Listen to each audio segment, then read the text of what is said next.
Sir నమస్కారం sir. నమస్తే. Sir Pawan Kalyan గారు నిన్న అసెంబ్లీలో మాట్లాడుతూ 10 సంవత్సరాలు చంద్రబాబు నాయుడు గారే సీఎంగా ఉండాలని చెప్పేసి ఆయన కోరుకున్నారు సార్. అయితే ఇప్పుడు దీనిపైన రకరకాల ఊహాగానాలు వ్యక్తమవుతున్నాయి. ఎందుకు ఈ విధంగా పవన్ కళ్యాణ్ గారు ఇప్పుడే మాట్లాడేశారు, వచ్చేసారి కూడా చంద్రబాబు నాయుడు గారే సీఎంగా ఉంటారని చెప్పేసి. అంటే లోకేష్ గారు అవ్వడం ఆయనకి ఇష్టం లేదా అన్న కొన్ని కథనాలు వస్తున్నాయి. లేదా ఆయన్ను తనను తాను సీఎంగా ఇప్పుడే వద్దు అని అనుకుంటున్నారా అన్న కథనాలు. మరి జనసేనలో కూడా అసంతృప్తి వ్యక్తమవుతుంది కదా! 5 సంవత్సరాలు డిప్యూటీ సీఎంగా ఉన్నారు. నెక్స్ట్ టైమ్ సీఎంగా ఖచ్చితంగా కాంపిటీషన్‌లో ఉంటారని చెప్పేసి వాళ్ళు అనుకుంటారు. మరి వాళ్ళు అసంతృప్తి చెందే అవకాశం అయితే కనిపిస్తుంది. ఎంటైర్‌గా అంటే పవన్ కళ్యాణ్ గారి కామెంట్స్‌ని ఏ విధంగా చూడొచ్చంటారు సార్? పవన్ కళ్యాణ్ ఒక నెగెటివ్ టోన్ ఇచ్చాడు ఈ మధ్య కాలంలో. ఒక స్పెక్యులేషన్‌కి అవకాశం కల్పించాడు. ఓకే. ఆ స్పెక్యులేషన్ ఏంటంటే ఏదో బీటలు వారుతోంది వీళ్ళ రిలేషను. హోంమంత్రి మీద ఆయన నేరుగా మాట్లాడటం, డీజీపీ గురించి కామెంట్స్ చేయటం, ఇవన్నీ కూడా పరిపాలనా పరమైన అంశాలను ఆయన పబ్లిక్ డొమైన్‌లో డిస్కస్ చేయటం. ఇదంతా కూడా ఎక్కడో ఏదో తేడా జరుగుతోంది, వీళ్ళకి సంథింగ్ చెడింది అనేటువంటి ఒక వాతావరణాన్ని కల్పించింది. ఆ వాతావరణం నుంచి తనని తాను వెనక్కి తెచ్చుకోవటం కోసం ఆయన కష్టపడుతున్నాడు. అందులో భాగంగానే అనిత పెర్ఫార్మెన్స్ బాగుందని, అలాగే పోలీసులు కూడా చక్కగా వ్యవహరిస్తున్నారని ఒక కితాబు ఇచ్చాడు ఆయన. ఈ కితాబు ఇచ్చిన నేపథ్యంలోనే మరింత దూకుడుగా తన సాలిడారిటీని తెలియజేసుకుంటూ, తన ఇంటిగ్రిటీని ప్రపంచానికి తెలియజేసుకుంటూ, ఇంకొక 10 ఏళ్ళు చంద్రబాబు నాయుడు ముఖ్యమంత్రిగా ఉంటే ఈ రాష్ట్రం ఎవరు ఎన్నడూ కని విని ఎరగని ప్రగతి పదాన పయనిస్తుంది అన్నాడు. అది జనరల్ స్టేట్మెంట్గానే చూడాలి. 10 ఏళ్ళు చంద్రబాబే ఉండాలి అనేది ఆయన ఒక ఆకాంక్ష అంతే. ఆకాంక్షే తప్ప చంద్రబాబు నాయుడు అక్కడ దాకా ఉంటాడా లేదా అది వాళ్ళ నిర్ణయం, పార్టీ నిర్ణయం. అయితే ఒకటి వాస్తవం, నిజానికి ఈ ఎన్నికల్లో ఎవరి ప్రమేయము లేకుండా టీడీపీ గెలిచుంటే, అంటే చంద్రబాబు అరెస్టు కాకుండా పవన్ కళ్యాణ్ జైలుకి వెళ్ళి మద్దతు ప్రకటించకుండా ఉండి తెలుగుదేశం పార్టీ గెలిచుంటే లోకేష్కి ముఖ్యమంత్రి అయ్యే అవకాశాలు అయితే ఉన్నాయి అప్పటికి. కానీ అలా జరగకపోవడానికి కారణం జగన్ అండ్ పవన్. ఎందుకు అంటే ఆయన చంద్రబాబును అరెస్ట్ చేశాడు, జగన్మోహన్ రెడ్డి. ఆ అరెస్ట్ చేసిన చంద్రబాబు దగ్గరికి ఈయన వెళ్ళి ములాఖాతు పెట్టాడు పవన్ కళ్యాణ్. పెట్టి ఆయన్ని రైట్కి తిప్పాడు. ఆయన కొంచెం లెఫ్ట్కి చూసే ప్రయత్నం చేస్తుండగా రైట్కి తిప్పాడు.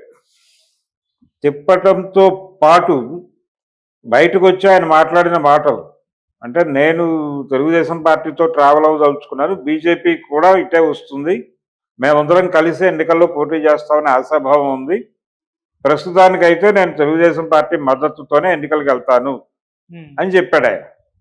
కష్టకాలంలో మద్దతు ప్రకటించిన నాయకుడిగా ఆయనకు ఒక మైలేజీ ఏర్పడిపోయింది. ఓకే. సో ఈ కండిషన్లో పార్టీ గెలిచినప్పుడు స్ట్రైట్ అవే పవన్ కళ్యాణ్ అవాయిడ్ చేసి లోకేష్ను సీఎంగా ప్రకటించలేని ఒక కండిషన్ ఏర్పడింది. అందుకని చంద్రబాబు అనివార్యంగా తాను ముఖ్యమంత్రి కావాల్సి వచ్చింది.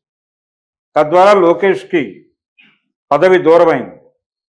ఆయన పవన్ కళ్యాణ్కి చాలా అపారమైన గౌరవం ఇచ్చాడు. ఈ అసహనం ఆయన ఎన్నికల కంటే, అంటే రిజల్ట్ కంటే ముందు వ్యక్తం చేశాడు కూడా లోకేష్. ఒక ఇంటర్వ్యూలో ఎవరు సీఎం అవ్వబోతున్నారు అంటే ఆయనే ఉన్నారు కదా అన్నాడు ఆయన చాలా చిరాగ్గా. అంటే ఉన్నారు కదా ఆయనే అంటాం వెనకాల ఒబీడియన్సీ లేదు, పోనీ తండ్రి అనేటువంటి అభిమానము కనిపించలేదు. అలా ఒక మాట అనేసాడు ఆయన గబుక్కున, అది బయటకు వచ్చేసింది. అంటే తనకి పదవి దక్కకుండా చేశారు అనేటువంటి ఒక చిన్న అసహనం ఉంది అతనిలో, ఎక్కడో అప్పుడప్పుడు బయటపడుతోంది. దాన్ని బయటకి వస్తే ప్రమాదం కాబట్టి ఆయన పవన్ కళ్యాణ్కి పాదాభివందనం చేయడానికి కూడా ప్రయత్నం చేసిన వీడియో చూసాం మనం. పవన్ అన్న అంటాడు ఆయన. ఈ పవన్ అన్న అనటము, ఈ పాదాభివందనం చేయడానికి ప్రయత్నాలు చేయటము, లోకేష్ ఇవన్నీ మసిపూసి మారేడుకాయ చేసేటువంటి ప్రయత్నాలు అవేవో తిప్పలు పడుతున్నాడు ఆయన. పొలిటికల్ లీడర్స్ ఎవరైనా చేసే పనే ఇది, లోకేష్ ఒక్కడే కాదు. సో అలాంటి ఒక స్పర్ధతో కూడినటువంటి స్నేహంతో వాళ్ళు కొనసాగుతున్నారు. పబ్లిక్ డొమైన్లో ఎప్పుడైనా సరే అన్వాంటెడ్ ఒపీనియన్స్ కనుక ఏర్పడితే వాటిని కంట్రోల్లో తీసుకోవడానికి కొంచెం ఓవర్ యాక్షన్ చేయాలి. ఆ ఓవర్ యాక్షనే పవన్ కళ్యాణ్ చేసింది. ఓకే. అందులో భాగంగానే ఈ 10 ఏళ్ల పాటు చంద్రబాబే ముఖ్యమంత్రి అనే మాట పవన్ కళ్యాణ్ అన్నాడు కాబట్టి వచ్చే ఎన్నికల్లో గెలిస్తే ఒకవేళ పవన్ కళ్యాణ్ని సీఎం చేయటమో లేకపోతే చంద్రబాబు సీఎం అవటమో జరగకపోవచ్చు. మా పార్టీకి ఎక్కువ సీట్లు వచ్చాయి కాబట్టి ముఖ్యమంత్రిని ఎంపిక చేసుకునే అధికారం మాకే ఉంది కాబట్టి మేము లోకేష్ని ప్రకటిస్తున్నాం అని అనొచ్చు. ఓకే. అనే పరిస్థితి ఉంటుంది డెఫినెట్గా. అంతే తప్ప లోకేష్కి ఈసారి అయితే అతనికి పదవి రాకపోవడానికి కారణం జగన్ అండ్ పవన్. అది వాస్తవం. అది కొంచెం అతని మనసులో ఉంది. ఓకే. అది తప్ప మిగిలిన విషయాల్లో పవన్ కళ్యాణ్ స్టేట్మెంట్ అంత సీరియస్గా పట్టించుకోవాల్సిన అవసరం లేదు. వచ్చే ఎన్నికల్లో కలిసి ఎన్నికలకు వెడితే ఒకవేళ వాళ్ళది పెద్ద పార్టీగా ఎమర్జ్ అయితే ఈ ఇబ్బందులు ఏవి లేకపోతే డెఫినెట్గా లోకేష్ పేరు ఆయన ప్రస్తావిస్తే ఎవరికి కాదనడానికి ఏ రకమైన హక్కులు అధికారాలు ఉండవు. కానీ పవన్ కళ్యాణ్ గారు అంటే తనకు తాను సీఎం గా ఎందుకు ప్రమోట్ చేసుకోలేకపోతున్నా అంటే ఒక జనసేనలో కూడా అసంతృప్తి అయితే ఉంది. ఇప్పుడు డిప్యూటీ సీఎం గా చేశారు. తర్వాత టర్మ్లో అన్న సీఎం గా కాంపిటీషన్ లో ఉంటారేమో. సీఎం అవ్వాలంటే జనసేనకు మెజారిటీ సీట్లు రావాలి కదా. ఓకే. ఒక పొత్తులో ఉన్నప్పుడు ఎలా కుదురుతుంది?